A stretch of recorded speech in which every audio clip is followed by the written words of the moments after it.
Hi dear students, welcome to Alpo's e-learning chemistry classes. In these sections we are going to cover physical chemistry chapter, electrochemistry. So in the coming sessions also we are running with this chapter, and thereby my suggestion is sincerely you follow these sessions in a sequence because we arrange them in a schematic manner. So when you are going one by one, then only you will get thorough idea related to this.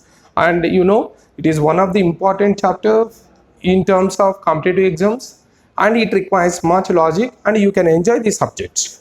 And in this part, in the beginning, I will explain the terms related to the chapter, and then we will enter in explanation for the terms and how they are used in this explanation of the chapter.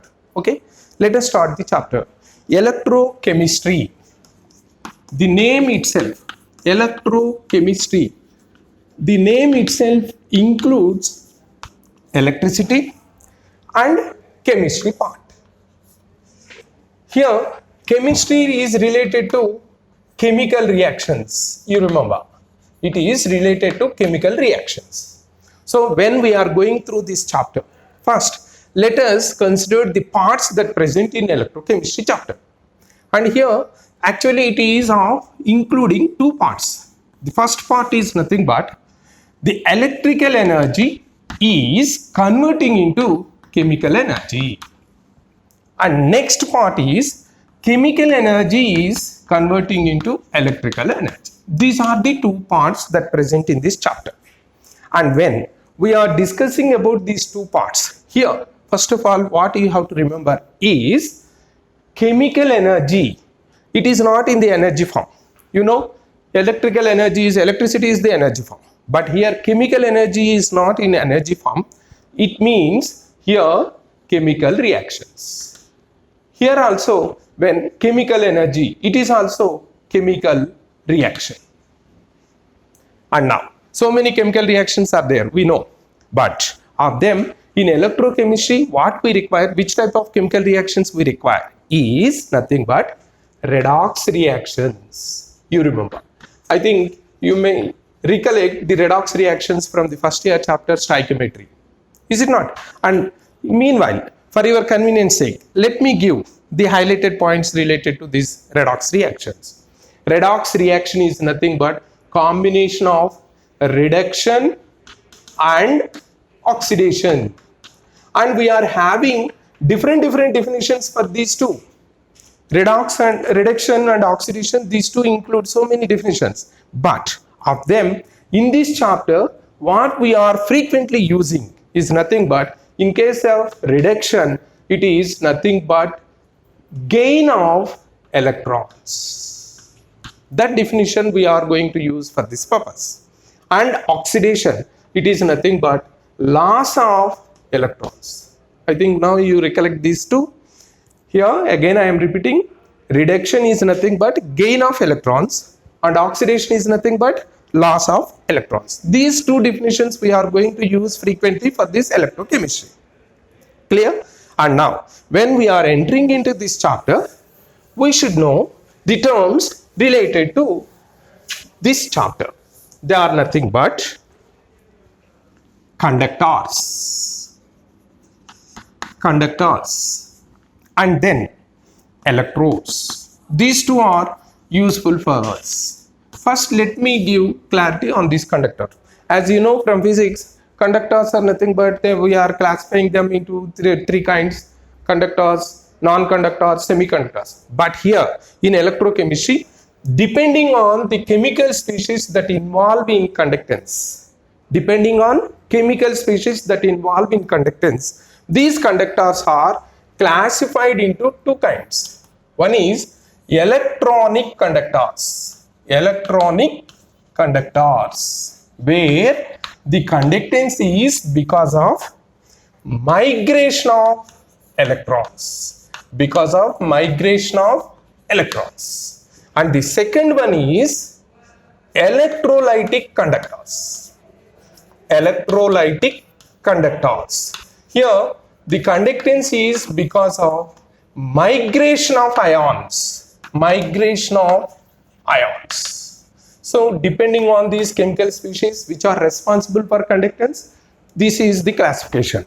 And here, the difference between these two is, one of the major difference is, just you observe, in migration of electrons there is no change in mass.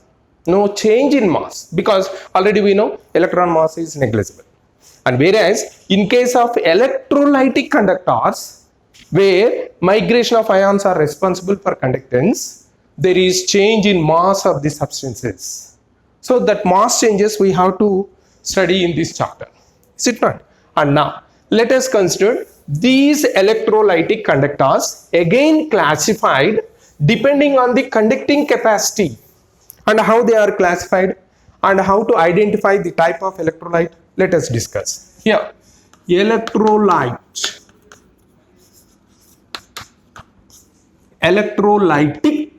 conductors. Actually, these are classified into two types depending on their conductance capacity. And here, electrolytic conductors, two kinds, that is electrolytes. These are able to conduct the electricity, and that conductance is because of migration of ions. And non-electrolytes, these are unable to conduct the electricity because they are unable to generate ions. Whereas in case of electrolytes, they are able to generate ions, and those ions are responsible for conductance. And whereas in case of non-electrolyte, no ions, and hence they are unable to conduct electricity. And now, how to identify whether the given substance or solution is electrolyte or non-electrolyte? For that purpose, simply you can say that all electrolytes are ionic or polar compounds which are ionizable. Again, I am repeating here, ionic compounds which can generate ions, and polar compounds which can undergo ionization. And whereas non-electrolytes, these are purely covalent compounds. When they are covalent compounds, they are unable to undergo ionization, and thereby they are unable to generate ions, and hence they are non-electrolytes. They are unable to conduct the electricity.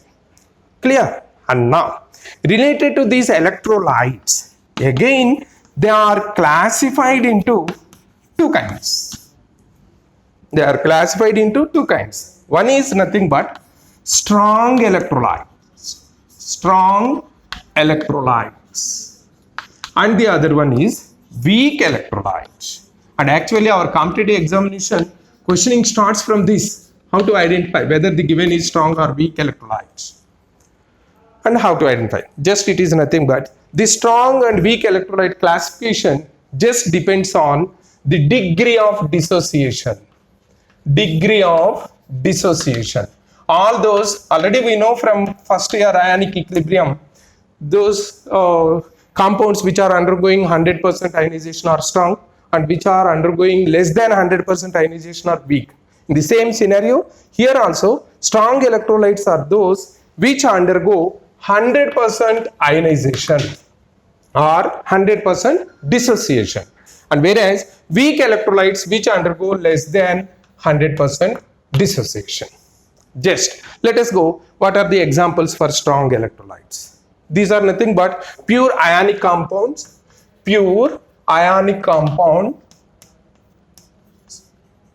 Fusions means they are nothing but molten condition or aqueous solutions like NaCl, KCl. All these fusion condition or their aqueous solutions, these are best examples for strong electrolytes. And other examples are strong acids, strong bases. These are also, they can undergo 100% ionization, and thereby we can consider them as strong electrolytes. And whereas weak electrolytes, these are nothing but they undergo only to a limited extent of dissociation. In such case, we can consider weak acids, weak bases. These are considered as weak electrolytes. But actually, even though we are thorough with these two types of electrolytes, the posing question is different. All of a sudden, in question paper, you might come across with the word potential electrolyte or they may be of giving true electrolyte, like that. Previously, they are related to this potential electrolyte, they asked one question. So let us consider how to identify and what is meaning of potential or true electrolyte and how to identify them. For that purpose, let me explain another mode of classification. Here, electrolytes which are either they are strong or weak, mostly preferably they are strong electrolytes in general. These electrolytes, whether they possess ions in their molecules or whether they are having covalent molecules, depending on this scenario. Ions, say for example, let me give this ions, NaCl. NaCl is nothing but ionic compound where Na plus Cl minus ions, both these two exist in their molecule, and when they fused means already you know, when heated they are getting into liquid form, that is nothing but fusion condition. Or when this compound is dissolved in water, then also it is just separated. These two ions are just separated when they are kept in water. So here in this molecule already ions exist, and when they dissolved in water they are separated. Such type of electrolytes which possess ions in their molecule and just separated when kept in water are known as true electrolytes. You remember, they are true electrolytes. And whereas covalent here we know pure covalent and polar covalent. Here polar covalent molecules. Let me give one example for this. It is nothing but HCl. You know, HCl is the best known example for polar covalent molecule. That means sharing of electrons exist. But when it is kept in water, it is ionizing. That is, when it is kept in water in aqueous solution, it is ionizing, generating ions. Such type of compounds or such type of electrolytes which are polar covalent in nature and doesn't having any ions in their molecule, but when kept in water they are ionizing. Such type of electrolytes are known as potential electrolytes. Potential electrolytes. Let me give one more example for this. AlCl3, you know, here it is the best example. AlCl3, because aluminum Al plus 3, as per Fasen rule, more the charge, automatically the nature of the bonding is nothing but covalent bond. It is polar covalent bond. And when it is kept in water, it is also ionizing to give Al plus 3 and 3Cl minus ions in aqueous solution. So it is one more example for potential electrolyte. Previously, they asked the question related to the nature of this HCl. It is potential electrolyte. And let me give the clarity again here, because it is of one important concept. Electrolytes, depending on the components present in their molecule, classified into two types: true electrolytes and potential electrolytes. True electrolytes are those substances which are having ions in their molecule, and when kept in water, just the ions are separated and they are responsible for conductance. Whereas potential electrolytes, they are not possessing ions in their molecule, just they are having polar covalent molecules. And here electrons are shared, that's why it is not ionic bond. But when they are kept in water, they undergo ionization, generating the ions which are responsible for conductance. So such type of molecules or such type of electrolytes which are having covalent molecules but ionize when dissolved in water, they are said to be potential electrolytes. Clear with this one? This is different classification for electrolytes. And now coming to electrodes. What is electrode and what are the functionings of these electrodes in different devices? And let me give that. Electrode. To understand this, first let me give, in the beginning we discussed about that electrochemistry is nothing but it is the subject that deal with the conversion of electrical energy into chemical energy. one part. And the second part is nothing but chemical energy is converting into electrical energy. And again I am repeating here, chemical energy is nothing but chemical reaction. Here also chemical energy is nothing but chemical reaction. Okay, and now when this electrical energy is converted to chemical energy, what is the device used for that purpose? And here you remember, well, familiar to you also, it is nothing but electrolytic cell. Electrolytic cell. Let me make you to recollect. Electrolytic cells are nothing but the cells that are used for electrolysis of different substances. Already you know electrolysis, Dawes process or some other metal or non-metal extraction involves the electrolysis. Those are nothing but electrolytic cells, where electrical energy is used to create chemical reactions. Clear? And now, chemical energy, that means chemical reactions, redox reactions are useful in generating the current. So here the device used is nothing but electrochemical cell. I think for senior inter students it is new term. Electrochemical cell, you are not having any idea about this. We have to discuss about this in the coming sessions.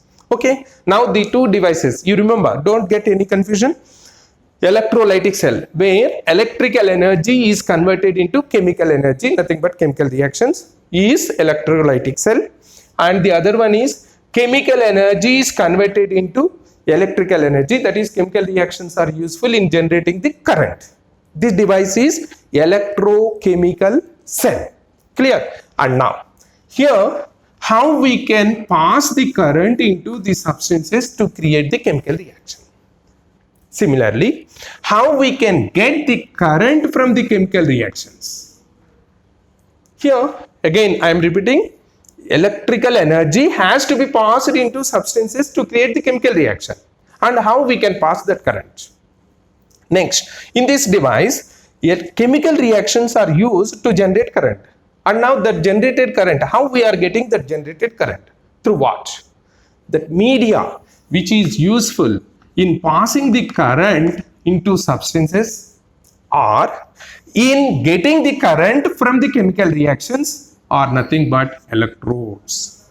That means only through the support of the electrodes only we can pass the current into chemical substances, or we can get the current generated during chemical reactions. Are you clear with this word electrode? And now when you are clear with this electrode and what type of electrodes, basically electrodes depending on the chemical reactions that happen at respective electrode are of two kinds. I think you know, you are familiar with the two words, that is nothing but one is anode and the other one is cathode. Anode and cathode, these two words are familiar to you. In previous classes also you might learn about this. And now to explain the nature of this anode and cathode, we have to enter into the two devices simultaneously, and thereby you can have a clear idea about these two. And for the purpose, let me draw the two cells, that is electrolytic cell, on the other side electrochemical cell. Electrolytic cell. Here actually the electrodes, both anode and cathode, are kept in the same electrolyte.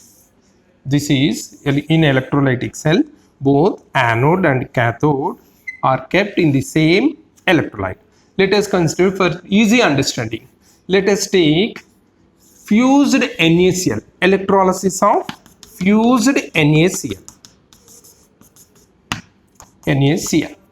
And when the current is passed through this fused NaCl, this NaCl will split into Na plus ion and Cl minus ion.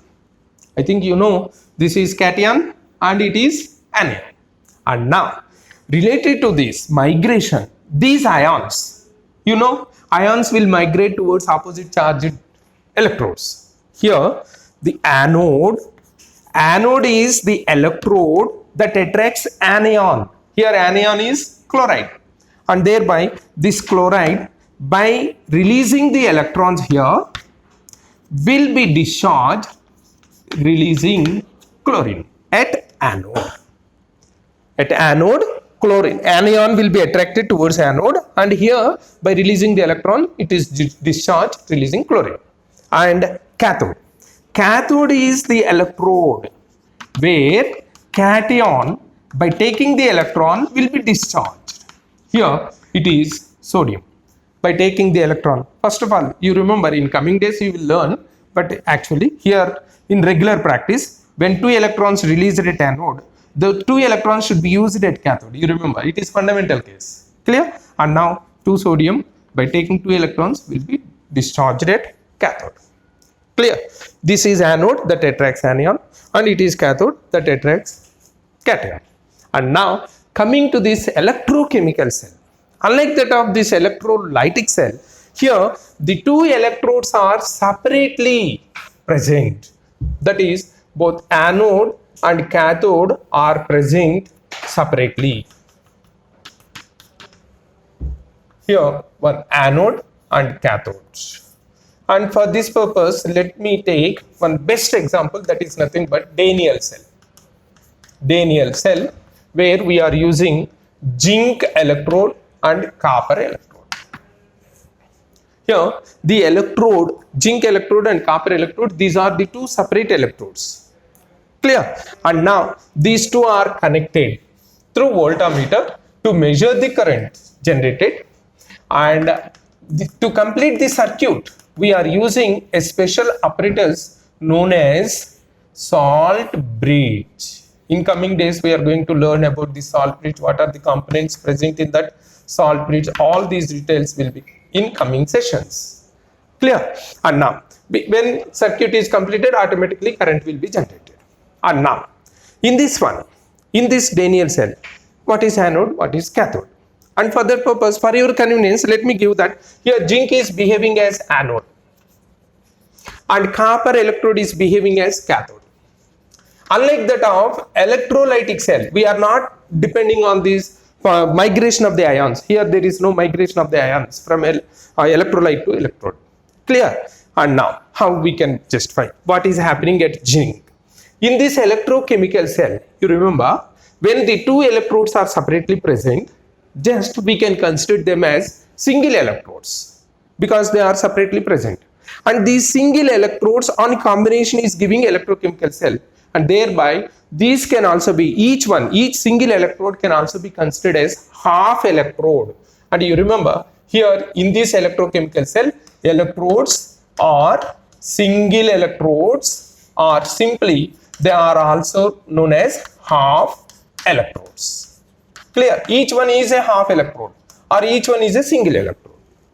Just these are the terms. And now at anode, zinc rod, the atoms that present at zinc rod will be coming into electrolyte zinc sulfate solution.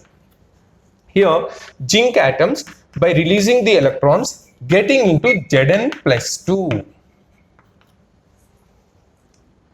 And in case of copper, here the copper ions that present in copper sulfate solution, that is nothing but electrolyte, will be deposited at this copper rod, that is Cu+2, by taking 2 electrons will be deposited in the form of copper at that electrodes. And now related to this, what is happening? Just you remember, here it is zinc releasing electron giving Zn+2, anode is oxidation, half electrode, because here oxidation is taking place. It is otherwise known as simply OHE. And whereas in this case just reduction is taking place, and thereby it is known as reduction half electrode. And you remember, this is simply known as RHE.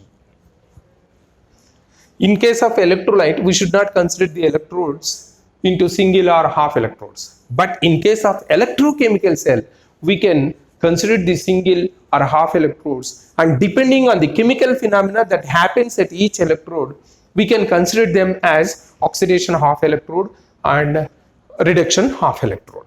Here, for your convenience sake, I am giving that zinc is behaving as an anode and copper is behaving as cathode. In coming days, how to identify whether the electrode is behaving as OHE or RHE, we will learn about that in coming days. Clear? And now, coming to the signs related to these electrodes. Here, anode, which attracts these anion. Already we know ions will migrate towards oppositely charged electrodes, and thereby here anode should possess positive charge to attract the negative charge, whereas cathode attracts the cation. So to attract the cation, nothing but positive charge, it should bear negative sign.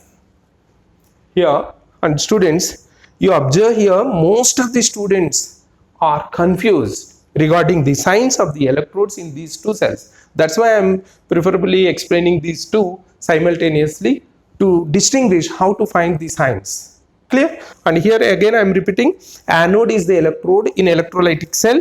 Anode is the electrode that attracts the anion. To attract the anion, it should bear positive charge.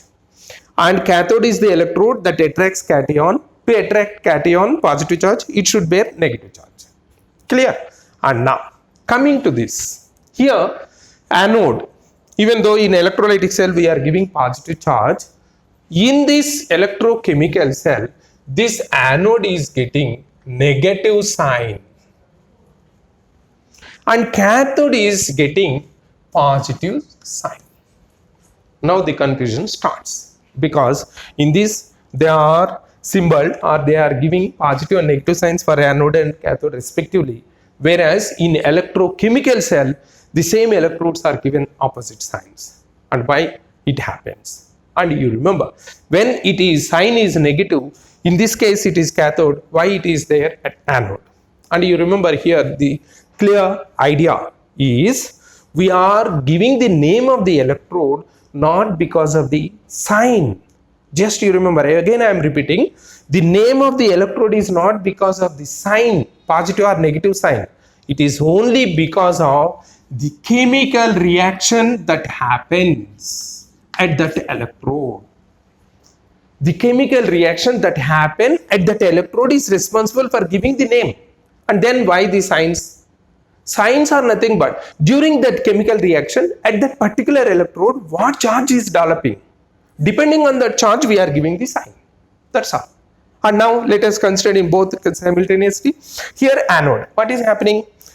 Electrons are released. Loss of electron, already we know. Loss of electron is nothing but oxidation. Here at anode, what is happening? Oxidation. And here at cathode, gain of electrons. Gain of electron is nothing but reduction. So in electrolytic cell, we observe that at anode, oxidation takes place, that is loss of electron takes place. At cathode, reduction takes place, that is gain of electrons takes place. And now let us go what happens here in chemical cell. At anode, zinc releases the electron. That means here also oxidation is taking place. That's why it is anode.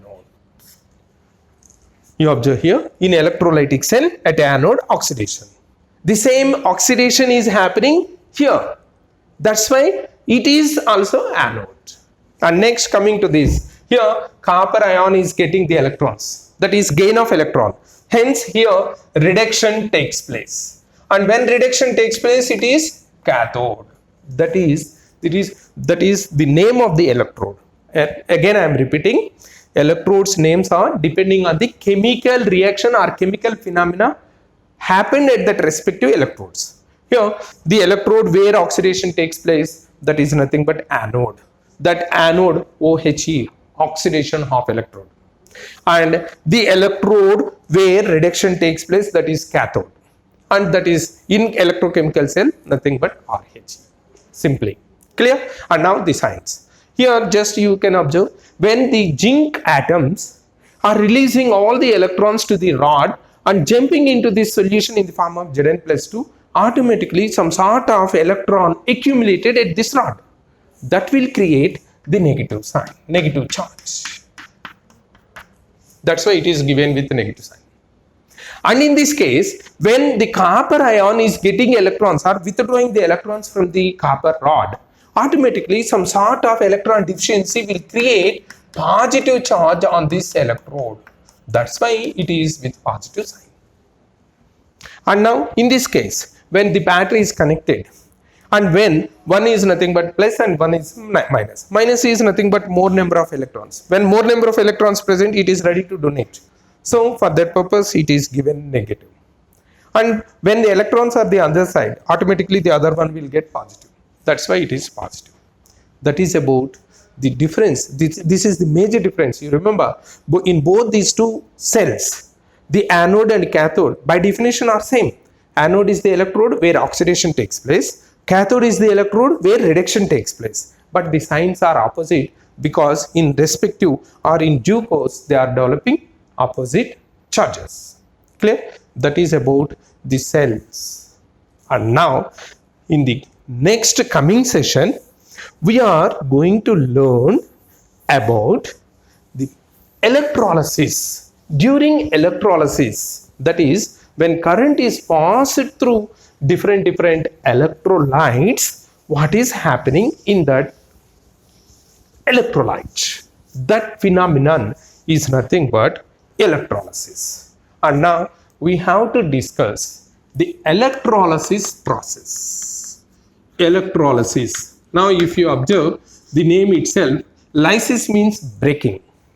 Electrolysis means when current is passed, lysis taking place. Just simply we can say that NaCl, when current passed, it is split into Na plus and Cl minus. In a similar manner, when current is passed through water, it is also split into H plus and OH minus. So that lysis is taking place. That's why it is electrolysis. And now in the coming session, we are going to have an idea, or we are having the discussion related to the electrolysis of water. Electrolysis of water. And what is happening at cathode and what is happening at anode, we have to study. Okay.